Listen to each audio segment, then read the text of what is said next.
here to talk to you about fertilizer. Not that fertilizer. I'm talking about the problem with U.S. industrial agriculture using too much synthetic fertilizer. The associated actions of this are the fact that we mine for phosphorus. This is one of the key ingredients in our artificial fertilizers.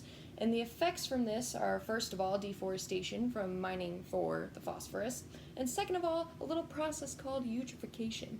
Eutrophication is when excess amounts of phosphorus or nitrogen from fertilizers are washed away from soil to large bodies of water, and therefore they cause toxic algae blooms to grow in numerous amounts, and then the oxygen is depleted from that area, making it a dead zone for all marine life. The problem of urgency entails that it's already urgent because we can see from this picture here taken in the Gulf of Mexico that eutrophication is already happening. If we don't change our fertilizer habits, we can expect to see a dramatic eutrophication increase in the next 25 years. This means lots of dead fishies, and this also means effects on our economy in situations such as fishing or tourism and lots of other problems. Now, Gabrielle here is going to tell you a little bit about the stakeholders. Downstream stakeholders. She stumbled out the door in a bit of haste, running behind schedule. Quickly throwing on her helmet and jumping on her commuter bike, she veers onto the designated bike lane into the current of traffic taking her towards the shore. Cycling over the permeable pavement, she scolds herself for procrastinating until the night before, finishing her paper on agriculture for history class. Still, the topic was fresh on her mind, the horrors of a dying community. Her community, only a few decades ago. It was a wonder to her why the government didn't act sooner, altering the subsidy insurance for farmers to move towards more sustainable practices. Before then, her grandfather's fishing business was almost bankrupt, the nutrient-polluted runoff suffocating the life out of the Gulf. Communities along the Gulf of Mexico, like hers here, began protesting when the conditions were dire. That's when the government had to answer. Passing the Agricultural Adjustment Act and permaculture ousted the reign of cash crops hold of the farming industry. As she banked around the bend with the solar roof of her school coming into view, she looked to her left and saw the fishermen's silhouettes against the rising sun, the life of the Gulf now once more in balance. Corporate farm stakeholders. Sir, can you tell us more on what has made this moment possible today? Well, none of this would have been possible without the permaculture revolution in agribusiness. The great country that is the USA made it possible for our businesses to afford to take risks for more sustainable solutions, and we've cashed in. With the resources you had before, what about this technology has transformed the agribusiness that industrial agriculture could not? You know what they say, the sky's the limit, and that's what vertical farming has done for us, to push the limits on opportunities. Industrial agriculture only offered to the point where our property line extended. Yes, initially we transitioned to multi-cropping when cap and trade permits limited our fertilizer consumption, and that did boost more crop yields while diversing the markets we sold to. They graduated into the vertical farming exponentially increased arable land surface, while also allowing for more plentiful yields due to climate control efficiencies. Lastly, as you cut the ribbon today on the world's largest vertical farm that is now also pending LEED certification, what do you believe is the largest benefit vertical farms do bring to the agribusiness sector? The Midwest is no longer the sparsely populated place it once was. Farmers here were once pioneers as the ancestors of this land once were, taking on these initiatives at such a large scale. Much of this growth has brought the community and industry back to the Midwest communities. Families can escape the high prices of coastal real estate to make life here feel secure for the future. Vertical farming is not limited to the whims of natural systems, and our communities are no longer limited by the limits of geographical farming. We can grow our food and our futures. Before we can discuss our targets, we have to understand how fertilizer consumption has changed over the years. This graph shows how fertilizer consumption has, for the most part, steadily increased from the years 2002 until 2016. It is important to note that this dip occurred during the financial crisis here in the United States and more likely represents a large decrease in farming as opposed to a reduction in consumption. So let's look at where we are right now, which is somewhere around here. Now let's look at our targets. Over the next 5 to 10 years, we hope to have a 15% reduction in fertilizer consumption, which puts us at around 120 kilograms per hectare. In the next 10 to 20, gradually increase to a 40% reduction, putting us at around 90 kilograms per hectare. And finally, within 20 to 50 years, have a 90% reduction where consumption may be free to stabilize.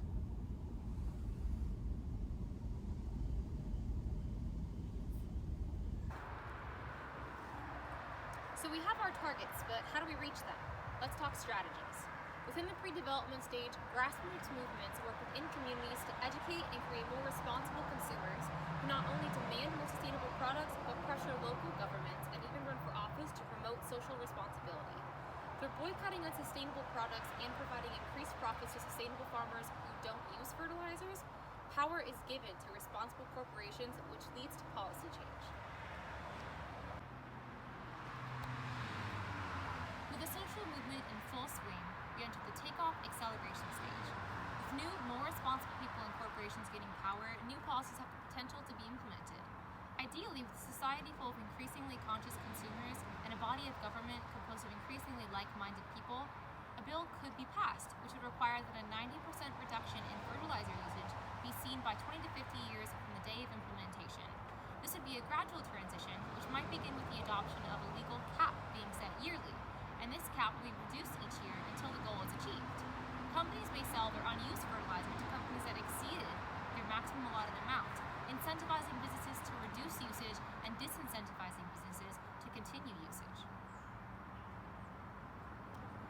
As another form of disincentives, part of this new policy to reduce fertilizer usage would include a tax to include the externality of natural capital, which would be placed on fertilizers and imports of products grown using fertilizers. That would help to discourage outsourcing. This tax would increase over time as the cap decreased, which would raise funds to back incentive programs, such as using the Agricultural Adjustment Act to pay farmers to not use their land and use new sustainable infrastructure instead to increase their crop yields on food resources, while restoring and protecting the excess unused land and returning it to its healthiest state, for example, reforestation. This creates new sustainable jobs, which fuels the economy, benefits society, and preserves the environment. There could also be subsidies provided for farmers who use certifiably sustainable techniques, such as using a sustainable amount of organic fertilizer and nothing more, modular farming, hydroponics, vertical farming, organic from seed to harvest growing, renewable energy farms, rainwater harvesting systems, or other sustainable practices.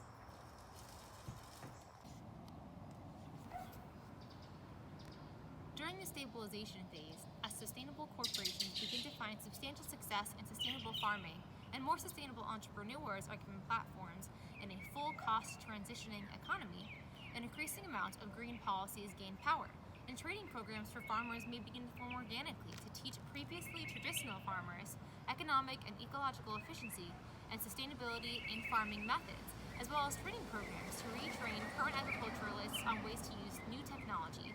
This means that minimal laborers are out of a job and instead are simply phased into a similar but more sustainable line of work. A type of government loan and grant program could even be formed from FAFSA, specifically for farmer training funding. With these new renovations to agricultural land, the money that farmers would save by not purchasing as many chemicals, organic fertilizers, certain machinery, much less water, energy, and food waste would be extremely significant, and their production rate would increase dramatically while using substantially fewer resources. The quality and nutrient density of the food produced under these new methods is increased, which means that not only would this be beneficial for the economy, but it would directly improve the health of consumers and lower healthcare costs. The lack of environmental degradation caused by industrial agriculture would also result in economic development, health improvements, as well as other positive social, economic, and environmental impacts. This hybrid selection of bottom-up and top-down strategies would require significant participation on behalf of passionate individuals and communities, businesses, and the government. These strategies start off as distributed, become increasingly centralized, then redistribute again over time. So our big indicator is the consumption of synthetic fertilizer. So our first target is for 5 to 10 years.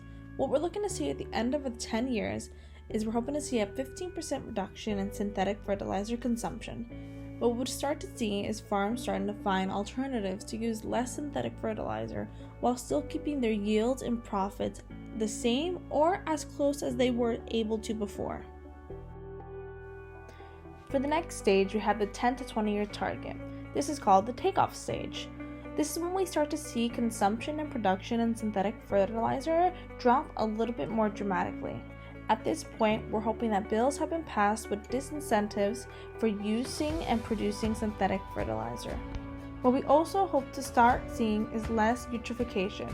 Since the rate that we'd be using synthetic fertilizer has slowed down, it has hopefully given nature more time to recover. So for our 20 to 50 year targets, right at the beginning of this time frame, what we really want to see is about a 55% drop in synthetic fertilizers. At this point, regulations have been put into place, major companies are now on board, and we're starting to reap the benefits. At the beginning of this, the Gulf of Mexico is one of the largest dead zones, some summers covering over 8,000 square miles of dead water. And in 20 years, we're hoping to see at least a 50% of drop in dead zone water, having some marine life back in our waters, and as we get closer to that 50-year mark, we're hoping to have the Gulf of Mexico almost completely restored, along with the smaller bodies of water surrounding. We're hoping for our farmlands to be more nutrient-rich than ever, for our water to be cleaner, and for our greenhouse gases to be down. Unfortunately, no matter what, growing food for a growing population affects the environment. Industrial agriculture has led to dead zones and pollution in the water, deforestation, and even chronic illness due to pesticides. Greenhouse gas emissions are rising at an alarming rate, and even with all this, we continue to have people dying of hunger. Thankfully, we are still at a point where we can reverse our damage. With the correct solutions in place, like limiting the amount of synthetic fertilizers and having incentives for organic, clean farming, we can bring back marine life to our oceans, biodiversity back to our lands, and all while reducing our greenhouse gas emissions. What we can learn from solving this problem is that Mother Earth is truly resilient.